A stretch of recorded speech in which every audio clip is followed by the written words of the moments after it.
एक छोटे से गांव में 3 दोस्त रहते थे, रामू, लखन और बसंत। तीनों की दोस्ती गांव में मिसाल थी। वे हमेशा एक दूसरे के साथ रहते, मेहनत मजदूरी करते और अपनी गरीबी में भी खुश रहते। हर सुबह वे अलग अलग दिशाओं में काम की तलाश में निकल जाते और शाम को एक साथ बैठकर दिन भर की कमाई बांट लेते। गांव वाले उनकी दोस्ती की मिसाल देते और कहते, जैसे रामू, लखन और बसंत की दोस्ती है, वैसी ही दोस्ती हर किसी को नसीब हो। एक दिन गांव में एक अजनबी व्यक्ति आया। वह धनी दिखने वाला एक व्यापारी था। उसने गांव वालों से पूछा, क्या आप लोगों ने रामू, लखन और बसंत के बारे में सुना है? मैं उनसे मिलना चाहता हूँ। गांव वालों ने उसे तीनों दोस्तों का पता बताया। व्यापारी उनके पास पहुंचा और बोला, मेरा नाम राजा सिंह है, मैं हीरों का व्यापारी हूँ। मैं तुम तीनों की दोस्ती के बारे में सुनकर यहाँ आया हूँ। राजा सिंह की बातें सुनकर बसंत ने उत्सुकता से पूछा, आप हमारे बारे में कैसे जानते हैं? हमने आपको पहले कभी नहीं देखा। राजा सिंह मुस्कुराए और बोले, तुमने सही कहा, मैं इस गांव में पहली बार आया हूँ, लेकिन जैसे ही मैंने तुम तीनों की दोस्ती के बारे में सुना, मैं तुमसे मिलने आ गया। तुम लोग मेहनती और ईमानदार हो। अगर तुम्हारे पास दौलत हो तो तुम अपनी मेहनत से बहुत कुछ हासिल कर सकते हो। इसलिए मैंने सोचा कि क्यों ना तुम्हें एक राज बताऊं जो मेरे सीने में दफन है। इस राज की बदौलत मैंने कभी धन की कमी नहीं देखी। राजा सिंह की बातें सुनकर तीनों दोस्तों का दिल तेजी से धड़कने लगा। उनके मन में तरह तरह के विचार आने लगे। रामू ने पूछा, यह कौन सा राज है? क्या आप हमारी मदद करना चाहते हैं? राजा सिंह ने गंभीर होकर कहा, यह बात 10 साल पहले की है। मैं भी तुम्हारी तरह गरीब था। मेरे पिता वैद्य थे, लेकिन उनकी कमाई से मुश्किल से गुजारा होता था। एक दिन मेरी माँ को एक भयंकर बीमारी हो गई। पिताजी ने कहा कि उनका इलाज सिर्फ एक दुर्लभ जड़ी बूटी से हो सकता है, जो पहाड़ों और जंगलों में मिलती है। मैंने वह बूटी ढूंढने का फैसला किया, लेकिन वह नहीं मिली। 2 महीने बाद जब मैं घर लौटा तो पता चला कि मेरे माता पिता दोनों की मृत्यु हो चुकी है। राजा सिंह की आंखों में आंसू आ गए। उन्होंने आगे कहा, उस दिन मैंने ठान लिया कि मैं उस बूटी को जरूर ढूंढूंगा। मैं फिर से जंगलों और पहाड़ों में निकल पड़ा। जब मैं एक घाटी में पहुंचा तो मेरी आंखों के सामने एक अद्भुत नजारा था। वहां जहां तक नजर जाती, हीरे और मोती बिखरे पड़े थे। मैंने उस खजाने का एक बड़ा हिस्सा निकालकर सुरक्षित जगह पर छिपा दिया। आज भी जब मुझे धन की जरूरत होती है तो मैं वहां जाकर हीरे निकाल लाता हूँ। अगर तुम चाहो तो मैं तुम्हें उस जगह का पता बता सकता हूँ। लखन ने उत्सुकता से पूछा, हुजूर, क्या आप सच कह रहे हैं? ये सब किसी सपने जैसा लगता है। राजा सिंह मुस्कुराए और बोले, यकीन तो तुम्हें तब होगा जब तुम खुद वहां जाकर देखोगे, लेकिन एक शर्त है, तुम इस राज को किसी और को नहीं बताओगे। अगर तुमने ऐसा किया तो इसकी भारी कीमत चुकानी पड़ेगी। तीनों दोस्तों ने एक साथ कहा, हमें आपकी शर्त मंजूर है। राजा सिंह ने उन्हें उस जगह का पता बताया और कुछ रुपए देते हुए कहा, यह पैसे सफर में काम आएंगे। मुझे विश्वास है कि तुम मेरी बातों को गंभीरता से लोगे। इतना कहकर राजा सिंह चले गए। सेठ राजा सिंह के जाने के बाद तीनों दोस्त आपस में बातचीत करने लगे। रामू ने संदेह जताते हुए कहा, क्या सच में ऐसी कोई जगह हो सकती है? कहीं सेठ ने हमें बेवकूफ तो नहीं बनाया? बसंत ने जवाब दिया, मुझे तो सेठ की बातों में कोई छल कपट नहीं लगा। हमें एक बार वहां जरूर जाना चाहिए। तीनों दोस्त उस जगह पर जाने के लिए तैयार हो गए। उन्होंने अपना कुछ सामान इकट्ठा किया और सफर पर निकल पड़े। यात्रा लंबी थी, इसलिए वे जहां भी उपयुक्त स्थान मिलता वहां आराम कर लेते। चलते चलते 4 दिन बीत चुके थे। एक दिन जब वे रास्ते से गुजर रहे थे, लखन ने कराहते हुए कहा, मुझे बहुत प्यास लगी है, मेरा गला सूख रहा है, जल्दी से पानी लाकर दो, वरना मेरी जान निकल जाएगी। यह कहते हुए वह तड़पने लगा। लखन की हालत देखकर रामू चिंतित हो गया और बोला, बसंत, जल्दी से कहीं से पानी खोज कर लाओ। यह सुनकर बसंत एक बर्तन लेकर पानी की तलाश में निकल गया, लेकिन जैसे ही बसंत वहां से गया, लखन तुरंत फुर्ती से खड़ा हो गया। यह देखकर रामू हैरान रह गया और बोला, यह क्या, तुम तो भले चंगे हो, फिर यह प्यास का नाटक क्यों किया? लखन मुस्कुराते हुए बोला, अरे मूर्ख, तुम इतना भी नहीं समझते। मैंने यह नाटक सिर्फ बसंत को यहाँ से हटाने के लिए किया था, ताकि मैं तुमसे अकेले में एक जरूरी बात कर सकूं। रामू ने आश्चर्य से पूछा, ऐसी कौन सी बात है जो बसंत के सामने नहीं की जा सकती? लखन ने गुप्त स्वर में कहा, बात यह है कि अगर तुम चाहो तो उस खजाने के मालिक सिर्फ हम दोनों बन सकते हैं। रामू चौंक कर बोला, क्या मतलब? बसंत का उसमें कोई हक नहीं होगा? लखन ने दृढ़ता से कहा, बिल्कुल नहीं। मैं नहीं चाहता कि वह उस जगह तक पहुंचे। अगर तुम मेरा साथ दो तो यह काम बहुत आसानी से हो सकता है। सोचने में समय बर्बाद मत करो, क्योंकि बसंत कभी भी वापस आ सकता है। हम रास्ते में किसी भी मौके पर उसे खत्म कर देंगे और फिर खजाने के अकेले मालिक सिर्फ हम दोनों होंगे। रामू असमंजस में बोला, लेकिन अगर कोई गड़बड़ हो गई तो इसकी जिम्मेदारी सिर्फ तुम्हारी होगी। लखन तुरंत सहमत होते हुए बोला, मुझे मंजूर है, चुप रहो, लगता है बसंत आ रहा है। तभी बसंत वहां पहुंच गया और बोला, ये लो दोस्त, जल्दी से लखन को पानी पिला दो। लखन ने पानी पीते ही नाटक करते हुए ऐसा दिखाया जैसे उसकी जान में जान आ गई हो। बेचारा बसंत उन दोनों की साजिश से पूरी तरह अनजान था। बारी बारी से तीनों ने पानी पिया और फिर आगे बढ़ने लगे, लेकिन लखन को चैन नहीं आ रहा था। वह रास्ते भर बसंत से छुटकारा पाने की योजनाएं बनाता रहा। इसी उधेड़बुन में एक और दिन बीत गया। चलते चलते वे लोग एक झरने के पास पहुंचे।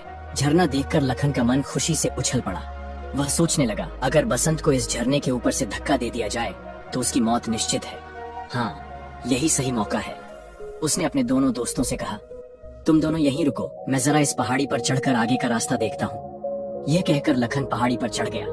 वहां पहुंचकर वह खुश होने का नाटक करने लगा और जोर से बोला, अरे दोस्तों, यहाँ का नजारा तो बहुत ही अद्भुत है। कुदरत का ऐसा नजारा मैंने अपनी पूरी जिंदगी में नहीं देखा। तुम लोग भी जल्दी से ऊपर आ जाओ, देखो कितनी खूबसूरत जगह है। उसकी बातें सुनकर रामू और बसंत भी पहाड़ी पर चढ़ आए। वे भी वहां से कुदरत के इस हसीन नजारे को देखने लगे। जब तीनों दोस्त इस नजारे को देख रहे थे, तभी लखन चुपचाप बसंत के पीछे गया और अचानक उसे जोर से झरने में धक्का दे दिया। झरने में गिरते ही कुछ ही पलों में बसंत आंखों से ओझल हो गया। अपनी योजना पूरी होते ही लखन जोर जोर से हंसने लगा।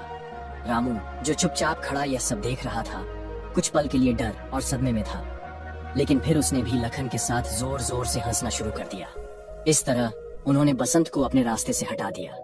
अब वे दोनों खुश थे कि मिलने वाले खजाने में सिर्फ वे ही हिस्सेदार होंगे। दूसरी तरफ बसंत झरने से बहता हुआ एक नदी में गिरा। वह पूरी तरह बेहोश हो चुका था। उस जगह से थोड़ी ही दूर पर एक मछुआरा मछलियां पकड़ने के लिए जाल बिछाए बैठा था। वह बार बार जाल डालता, लेकिन उसकी किस्मत में आज मछली पकड़ना नहीं लिखा था। इस बार जब उसने जाल डाला तो उसे जाल कुछ भारी लगा। वह सोचने लगा, लगता है कोई बड़ी और भारी मछली फंस गई है। लेकिन जब उसने जाल खींचा तो यह देखकर उसकी आंखें फटी रह गईं। मछली की जगह एक बेहोश इंसान फंसा हुआ था। मछुआरा हक्का बक्का रह गया और मन ही मन सोचने लगा, अरे यह क्या, मछली की जगह एक इंसान। उसने तुरंत बसंत को बाहर निकाला और उसे होश में लाने की कोशिश करने लगा। फिर बसंत की जान बचाने के लिए वह उसे अपनी झोपड़ी में ले गया। वहां से वह गांव के वैद्य को बुलाकर बसंत का इलाज करवाने लगा। इधर रामू और लखन तेजी से अपनी मंजिल की ओर बढ़ रहे थे। लखन उत्साहित होकर बोला, दोस्त थोड़ा जल्दी करो, हम उस जगह पर पहुंचने ही वाले हैं। सेठ ने जिस जंगल का जिक्र किया था यही वही जंगल है। इस जंगल के खत्म होते ही वह घाटी हमारे सामने होगी जहाँ खजाना रखा हुआ है। कुछ देर और चलने के बाद लखन ने कहा, मुझे लगता है हमें यहाँ थोड़ी देर रुककर आराम कर लेना चाहिए, ताकि हम थकावट दूर कर सकें और खजाने को समेटने के लिए पूरी तरह तैयार रहें। इसके बाद लखन ने पेड़ से कुछ फल तोड़े और वे दोनों फल खाने लगे। थकान के कारण रामू जल्दी ही गहरी नींद में सो गया, जबकि लखन किसी गहरी सोच में डूबा हुआ था। अचानक उसके दिमाग में एक और खतरनाक साजिश जन्म लेने लगी। उसने सोचा, क्यों ना रामू को भी अपने रास्ते से हटा दूं। अगर मैं उसे भी मार दूं तो इस पूरे खजाने का इकलौता मालिक सिर्फ मैं ही बन जाऊंगा। लखन के दिमाग में लालच पूरी तरह घर कर चुका था। उसने सोचा, अगर मैं रामू को इस पेड़ से बांध दूं तो रात के समय जंगली जानवर उसे खा जाएंगे और मुझे कोई रोकने वाला नहीं रहेगा। योजना बनाकर लखन ने गहरी नींद में सोए रामू को चुपचाप पेड़ से कसकर बांध दिया। लेकिन जैसे ही वह वहां से जाने लगा, रामू की नींद खुल गई। रामू घबराकर बोला, अरे लखन, तुम मुझे यहाँ बांध कर कहाँ जा रहे हो?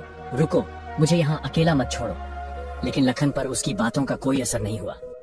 वह बिना कोई जवाब दिए वहां से चला गया। रामू निराश होकर सोचने लगा, यह धोखेबाज लखन मुझे फंसाकर चला गया, अब ना जाने मेरा क्या होगा। कुछ ही देर बाद उसे दूर से एक आदमी जाता हुआ दिखाई दिया। रामू ने जोर से आवाज लगाई, भाई साहब, मेरी सहायता करो, मुझे इस पेड़ से खोल दो। वह आदमी ठिठक कर रुका और बोला, तुम कौन हो और इस घने जंगल में इस हालत में क्या कर रहे हो? रामू जल्दी से बोला, वह सब मैं बाद में बताऊंगा, पहले मेरी रस्सियां खोल दो। वह आदमी थोड़ा हिचकिचाया। उस आदमी ने रामू की रस्सियां खोल दी, लेकिन जैसे ही रामू आजाद हुआ, वह उस आदमी को फटकारते हुए बोला, अरे मेरे ज्यादा नजदीक मत आओ, मुझसे दूर रहो। इसके बाद रामू तेजी से आगे बढ़ गया। वह मन ही मन सोच रहा था, मुझे किसी भी हाल में लखन से पहले उस खजाने तक पहुंचना होगा। उधर लखन भी तेजी से खजाने तक पहुंचने के लिए बढ़ रहा था। तभी अचानक उसे किसी के कराहने की आवाज सुनाई दी। उसने देखा, ये एक बहुत ही बूढ़ा आदमी एक पेड़ के नीचे बैठा था। जैसे ही बूढ़े आदमी ने लखन को देखा, वह दर्द भरी आवाज में बोला, बेटा, मैं पास के ही एक गांव में रहता हूँ। मैं यहाँ जंगल में लकड़ियां लेने आया था, लेकिन अचानक एक जंगली भैंसे ने मुझे टक्कर मार दी। अब मैं हिल भी नहीं पा रहा हूँ। क्या तुम मुझे मेरे घर तक पहुंचा दोगे? तुम्हारा मुझ पर बड़ा एहसान होगा। लखन ने उसे घूरते हुए कहा। नहीं, मेरे पास इन फालतू कामों के लिए बिल्कुल भी समय नहीं है। बूढ़े आदमी ने फिर गिड़गिड़ाते हुए कहा, बेटा मुझ पर रहम करो, इस जंगल में मैं अकेला जिंदा नहीं बचूंगा। लेकिन लखन बेरहमी से बोला, मेरी बला से तुम जियो या मरो मुझे कोई फर्क नहीं पड़ता। यह कहकर लखन वहां से आगे बढ़ गया। जैसे ही वह जंगल पार कर घाटी में पहुंचा, उसकी आंखें फटी की फटी रह गईं। चारों तरफ ढेर सारे हीरे, मोती और सोने चांदी के सिक्के बिखरे पड़े थे। खजाने को देखते ही लखन खुशी से पागल हो उठा और जोर से चिल्लाया, वाह, अब यह खजाना सिर्फ और सिर्फ मेरा है। इधर रामू भी तेजी से उसी घाटी की ओर बढ़ रहा था। रास्ते में उसे वही बूढ़ा आदमी मिला जो दर्द से कराह रहा था। बूढ़े ने कहा, बेटा मेरी मदद करो, मेरा घर पास ही है, मुझे वहां तक पहुंचा दो, वरना मैं इस जंगल में मर जाऊंगा। लेकिन रामू ने रूखेपन से कहा, अभी तो मुझे सांस लेने की भी फुर्सत नहीं है और तुम कहते हो कि मैं तुम्हें घर छोड़ दूं। चल बुढ़े, अपना रास्ता देख और मेरा रास्ता छोड़। ये कहकर रामू भी तेजी से घाटी की ओर बढ़ गया। अब वह भी उस जगह पहुंच चुका था जहां खजाना रखा हुआ था। उसने देखा कि लखन बड़े बड़े थैलों में हीरे और मोती भर रहा था। यह देखकर रामू के मन में विचार आया, उस सेठ ने गलत नहीं कहा था, लेकिन पहले मुझे लखन को सबक सिखाना होगा। वह जोर से चिल्लाया, ठहरो लखन, खजाने को तुम हाथ भी नहीं लगा सकते। लखन यह देखकर चौंक गया और बोला, तुम अभी तक जिंदा हो? रामू ने क्रोधित होकर जवाब दिया, तूने तो मुझे मारने के लिए कोई कसर नहीं छोड़ी थी, लेकिन अब मैं तुझे जिंदा नहीं छोड़ूंगा। इसके बाद दोनों दोस्त एक दूसरे की जान के दुश्मन बन गए। दोनों के बीच भयंकर लड़ाई शुरू हो गई। तभी अचानक वहां कुछ नकाबपोश लोग आ गए। इससे पहले कि लखन और रामू कुछ समझ पाते, उन नकाबपोश लोगों ने उन्हें पकड़ लिया और रस्सियों से जकड़ दिया। इसके बाद वे दोनों को अपने साथ ले गए। दूसरी तरफ बसंत मछुआरे के घर में बेहोश पड़ा था। वैद्य के उपचार के कारण 2 दिन बाद उसे होश आ गया। बसंत ने मछुआरे का धन्यवाद करते हुए कहा, दोस्त तुमने मेरी जान बचाई, इसके लिए मैं सारी जिंदगी तुम्हारा एहसानमंद रहूंगा। लेकिन अब मुझे अपने आगे के सफर पर निकलना होगा। मछुआरे से विदा लेकर बसंत भी घाटी की ओर चल दिया। जब बसंत जंगल में पहुंचा तो अचानक उसे एक दर्द भरी आवाज सुनाई दी। वह रुककर सोचने लगा, यह आवाज किसकी हो सकती है? लगता है कोई मुसीबत में है। उसकी नजर एक आदमी पर पड़ी जो कुष्ठ रोग से पीड़ित था। बसंत ने उससे पूछा, अरे भाई तुम्हें क्या तकलीफ है? वह आदमी दर्द भरी आवाज में बोला, भाई मुझसे दूर रहो, मुझे छूना मत, वरना यह भयानक रोग तुम्हें भी लग सकता है। लेकिन बसंत ने सहानुभूति दिखाते हुए कहा, भाई इंसानियत के नाते मैं ऐसा नहीं कर सकता। ठहरो, मैं तुम्हारे घावों को साफ करके पट्टी बांध देता हूँ ताकि तुम्हें थोड़ी राहत मिले। कुष्ठ रोगी भावुक होकर बोला, आज तक मुझसे किसी ने इतनी अच्छी तरह से बात नहीं की। तुम बहुत दयालु हो बेटा, भगवान तुम्हारा भला करे। बसंत ने उसके घावों पर पट्टी बांधी और फिर कहा, बाबा मुझे कुछ जरूरी काम से आगे जाना है, लेकिन आपकी यह हालत देखकर मेरा मन नहीं मान रहा। अब आप ही बताइए मैं क्या करूं? बूढ़े ने मुस्कुराते हुए कहा, बेटा मैं बिल्कुल ठीक हूं। तुम जिस भी काम के लिए जा रहे हो पहले वह काम पूरा करो। बसंत ने बूढ़े का आशीर्वाद लिया और अपने सफर पर आगे बढ़ गया। अभी बसंत कुछ ही दूर पहुंचा था कि उसने देखा कि एक पेड़ के नीचे एक और बूढ़ा आदमी बैठा हुआ था। बसंत ने पूछा, बाबा आप यहाँ अकेले क्या कर रहे हैं? बूढ़े ने दर्द भरी आवाज में कहा, बेटा मैं पास के ही गांव में रहता हूँ, लेकिन एक जंगली भैंसे ने मुझे टक्कर मार दी। अब मैं चल नहीं पा रहा हूँ। क्या तुम मुझे मेरे गांव तक पहुंचा सकते हो? बसंत ने सहानुभूति दिखाते हुए कहा, हाँ बाबा बिल्कुल, मैं आपकी सहायता करूंगा। बताइए आपका गांव किस दिशा में है? यह कहकर बसंत ने बूढ़े का हाथ पकड़ा और उसके साथ चल दिया। वे दोनों जंगल से बाहर निकले और उस घाटी में पहुंच गए जहां ढेर सारा खजाना बिखरा पड़ा था। बिखरे हुए हीरे मोती देखकर बसंत हैरान रह गया और बोला, बाबा क्या आप इस खजाने के बारे में पहले से जानते थे? बूढ़े ने हल्की मुस्कान के साथ जवाब दिया, हाँ नौजवान, मैं इस खजाने के बारे में पहले से ही जानता था, क्योंकि यह खजाना मैंने ही यहाँ छुपा कर रखा था। बसंत चौंक गया और बोला, क्या बाबा आपने यह खजाना यहाँ छुपाया था? मैं कुछ समझ नहीं पा रहा हूँ, आखिर आप क्या कहना चाहते हैं? तब बूढ़े बाबा ने गंभीर स्वर में कहा, बेटा मैं असल में कोई साधारण बूढ़ा नहीं हूँ, मैं पालनपुर राज्य का राजा वीर सिंह हूँ। ये कहते हुए बूढ़े ने अपनी नकली दाढ़ी और वृद्ध वेश को त्याग दिया। अब बसंत के सामने कोई और नहीं बल्कि स्वयं राजा वीर सिंह खड़ा था। राजा वीर सिंह को अपने असली रूप में देखकर बसंत चौंक गया और बोला, आप राजा वीर सिंह? लेकिन यह सब क्या माजरा है? राजा ने मुस्कुराते हुए कहा, बसंत, यह सब मेरा ही रचा हुआ नाटक था। दरअसल मेरा कोई पुत्र नहीं है, अतः मैं एक उत्तराधिकारी की तलाश में निकला हूँ जो मेरे बाद इस राज्य की देखभाल कर सके। मैं उसे तलाश कर रहा था जो पूरी ईमानदारी और मेहनत से राज्य का ध्यान रख सके, लेकिन आज तक मुझे ऐसा कोई व्यक्ति नहीं मिला था। मैं हमेशा से ऐसे व्यक्ति की खोज में था जिसमें न केवल ईमानदारी और मेहनत हो बल्कि दया की भावना भी हो। राजा ने आगे बताया, एक दिन मेरा काफिला तुम्हारे गांव के पास से गुजरा, जहां मैंने सुना कि वहां 3 दोस्त रहते हैं जो बहुत ही ईमानदार और सच्चे माने जाते हैं। मुझे लगा कि शायद मेरी खोज वहीं पूरी हो सकती है, इसलिए मैंने एक व्यापारी का भेष धारण किया और तुम तीनों से मिलने तुम्हारे गांव आ गया। व्यापारी के रूप में मैंने ही तुम तीनों को इस जगह के बारे में बताया और तुम्हें खजाने की जानकारी दी। ये खजाना भी मैंने ही यहाँ रखवाया था और इसकी सुरक्षा के लिए मैंने अपने सैनिकों को जंगल में छिपाकर तैनात कर दिया था। मेरा आदेश था कि तुम तीनों के अलावा कोई भी इस खजाने को हाथ न लगा सके। राजा ने आगे कहा, लेकिन जब तुम्हारे दोनों दोस्त यहाँ पहुंचे तो लालच ने उनकी आंखों पर पर्दा डाल दिया। वे दोनों एक दूसरे के खून के प्यासे हो गए और एक दूसरे को मारने पर उतारू हो गए। इससे पहले कि वे एक दूसरे की जान ले लेते, मेरे सैनिकों ने उन्हें गिरफ्तार कर लिया। वे दोनों अब मेरी कैद में हैं। राजा ने आगे बताया, मैं और मेरे कुछ खास आदमी अलग अलग रूपों में तुम्हारे सामने आते रहे, कभी एक व्यापारी के रूप में, कभी एक बूढ़े बाबा के रूप में, तो कभी एक लाचार कुष्ठ रोगी के रूप में। मैं यह देखना चाहता था कि तुम तीनों में से कौन सबसे दयालु और ईमानदार है।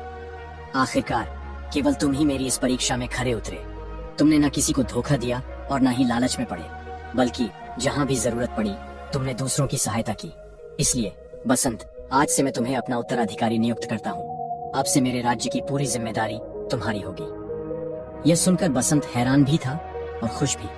उसने राजा से कहा, महाराज, मुझे आपका यह प्रस्ताव स्वीकार है, लेकिन मेरे वे दोनों दोस्त कहाँ हैं? मैं आपसे प्रार्थना करता हूँ कि आप उन्हें माफ कर दें और रिहा कर दें। राजा ने बसंत की विनम्रता और दोस्ती की भावना को देखकर कहा, ठीक है बसंत, जैसा तुम चाहते हो वैसा ही होगा। इसके बाद राजा ने रामू और लखन को रिहा कर दिया। वे दोनों शर्मिंदा थे कि उन्होंने बसंत जैसे सच्चे दोस्त को धोखा दिया था। दूसरी तरफ बसंत राजा के साथ महल में चला गया और अब वह राजा का उत्तराधिकारी बन चुका था। उसकी ईमानदारी, मेहनत और दयालुता ने उसे एक नई पहचान दिलाई। अब वह आरामदायक और सम्मानजनक जीवन जी रहा था, जबकि उसके दोनों दोस्त अपने की पर पछता रहे थे। कहानी से सीख, जो इंसान लालच से बचकर सच्चाई, ईमानदारी और दयालुता के मार्ग पर चलता है, वह अंततः जीवन में सफलता और सम्मान पाता है। अगर आपको यह कहानी अच्छी लगी तो वीडियो को लाइक कर दीजिए। कमेंट करना आपका फर्ज है। चैनल को सब्सक्राइब करके हमें सपोर्ट कर दीजिए। फिर मिलते हैं एक नई कहानी के साथ।